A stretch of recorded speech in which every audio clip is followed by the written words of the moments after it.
لاقصى حاجه ايجابيه، وقدرتوا تعملوا رجوع تاني، وهي دي الروح اللي احنا بنبثها في المنتخبات.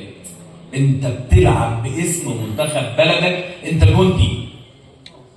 والفتره الجايه مش هنسمع كتير ان حد بيقول اصل انا مش هودي اللاعب بتاع المنتخب هنقفلها وانا مسؤول عن كلامي.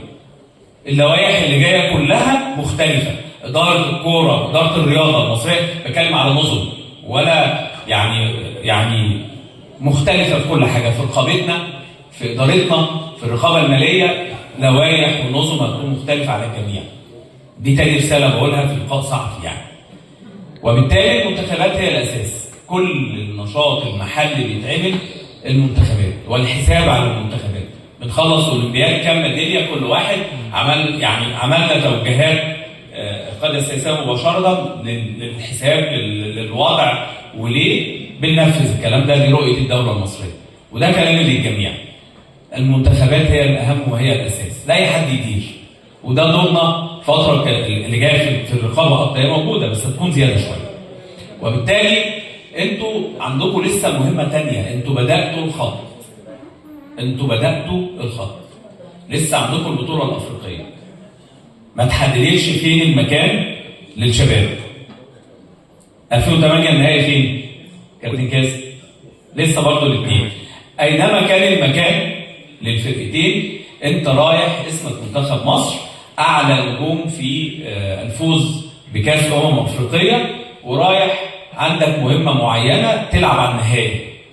اللي يحصل بقى في النهائي ظروف المباراه، لكن برضه الاخره. فالاجهزه الفنيه بتذاكر كويس، تشتغل كويس، ده موضوع ممتاز. دي رسالتي ليكم. احنا كلنا النهارده كوزاره الشباب والرياضه الحقيقه بنكرم وبنشكر مجلس اداره اتحاد الكوره على راسه الاستاذ جمال علام. انا بشكرك جدا جدا انت ومجلس الاداره على ادائك وادائك الشرف حتى اخر لحظه، وعارفين ان في مجلس اداره جاي بيديروا وقاعدين في الاتحاد لاخر ثانيه بمنتهى تحمل الامانه من عند ربنا سبحانه وتعالى. وده شيء يعني مهم جدا ان احنا نشكر الاتحاد. وكمان يعني شايفين شكل، حتى احنا بنقول عموما انتخابات كل الاتحادات الرياضيه دلوقتي انتخابات سلسه، اقل مشاكل، مفيش حاجه من غير مشاكل، وديمقراطيه. والانتخابات انتخابات الاتحادات الاخرى بقينا فرق 1 و2، وده ما كانش بيحصل قبل كده في الانتخابات خالص. كان الناس بتنزل هي ناجحه. امور بقى ان بعض الاتحادات التزكيه خلاص ما حدش تقدم حرصا ان في جبهه قويه نازله، فخلاص دي قصه ديمقراطيه في الاداء الانتخابي.